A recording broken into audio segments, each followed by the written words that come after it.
অসমৰ প্ৰথমখন চিনেমা জয়মতী। জয়মতীৰ চিত্ৰগ্ৰহণৰ স্থান গহপুৰৰ ভুলাগুৰি চাহ বাগিচা।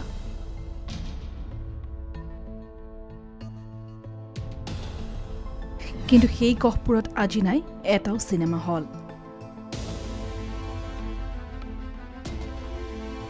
চৰকাৰক আহ্বান জনাই ভাগৰি পৰিছে স্থানীয় ৰাইজ।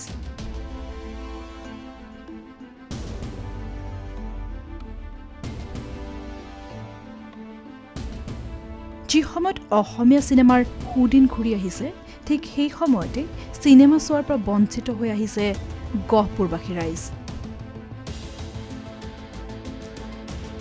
কিন্তু সেই গহপুৰৰ ভোলাগুৰিতে এসময়ত জ্যোতিপ্ৰসাদ আগৰৱালাই নিৰ্মাণ কৰিছিল জয়মতী, স্থাপন কৰিছিল চিত্ৰবন ষ্টুডিঅ'।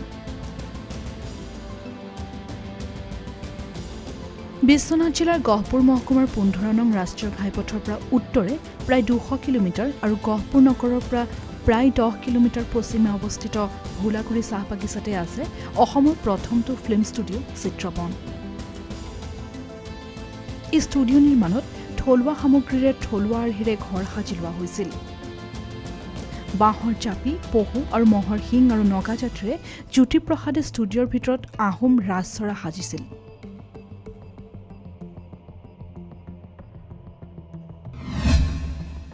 আজি এটা দুখৰ বিষয় হৈছে যে অসম চৰকাৰে আমি বিভিন্ন ধৰণৰ দাবী প্ৰতিবাদ সাব্যস্ত কৰাৰ পিছত আবেদন নিবেদন জনোৱাৰ পিছতো যে অসম চৰকাৰে গহপুৰ সমষ্টিত যে অসমৰ প্ৰথম কথাছবি জয়মতীখন নিৰ্মাণ হৈছিল, তেনে ক্ষেত্ৰত কোনো সংৰক্ষণ বা কিবা অসমীয়া চিনেমা জগতৰ কোনো কাম কাজৰ কোনো পদক্ষেপ লোৱা নাই।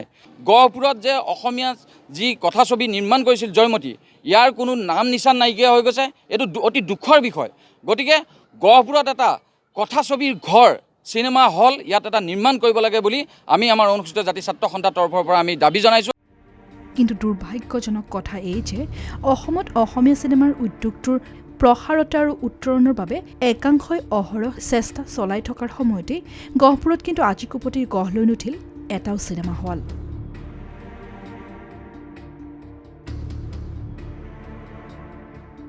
ইফালে এই ক্ষেত্ৰত অসম চৰকাৰ তথা অসমৰ সাংস্কৃতিক মন্ত্ৰালয়ৰো অমনোযোগিতা ধৰা দিছে।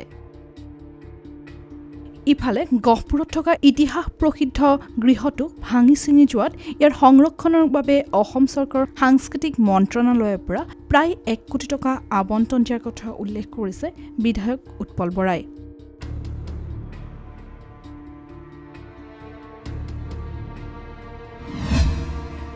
মুখ্যমন্ত্ৰী ডাঙৰীয়াৰ আমি চেষ্টাত আৰু তেখেতৰ সহায়ত আমি এটা নতুনকৈ নিৰ্মাণ কৰিছোঁ। তাত এটা প্ৰেক্ষাগৃহ 1 কোটি টকাৰ, আৰু সেইটোৰ কাম পূৰ্ণোদ্যমে চলি আছে।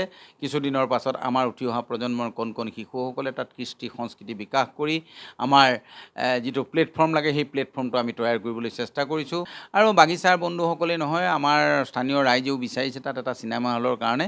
পৰৱৰ্তী সময়ত আমি তাত এটা চিনেমা হল নিৰ্মাণ কৰিবৰ কাৰণেও পদক্ষেপ হাতত ল'ম।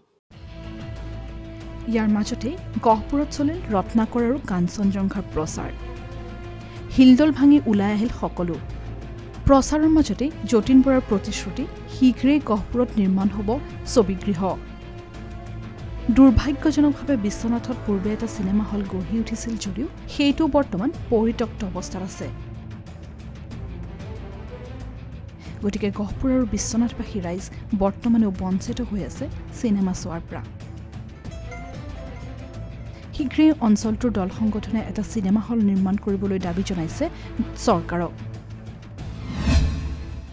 মহকুমা ছাত্ৰ সন্থাই আমি আগতেও দাবী জনাই আহিছিলোঁ আৰু এতিয়া পুনৰবাৰ দাবী জনাইছোঁ যে প্ৰথম অসমীয়া বোলছবি জয়মতী যি ছবি, এই ছবিখন গহপুৰতে নিৰ্মাণ হৈছিলে প্ৰথম।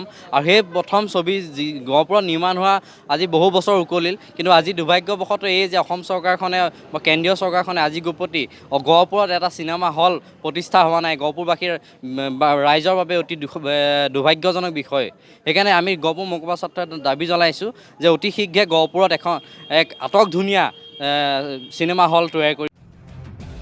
বিশ্বনাথৰ পৰা শ্ৰীমন্ত দাসৰ সহযোগত প্ৰণৱজ্যোতি মহন্তৰ ৰিপৰ্ট, ETV ভাৰত অসম।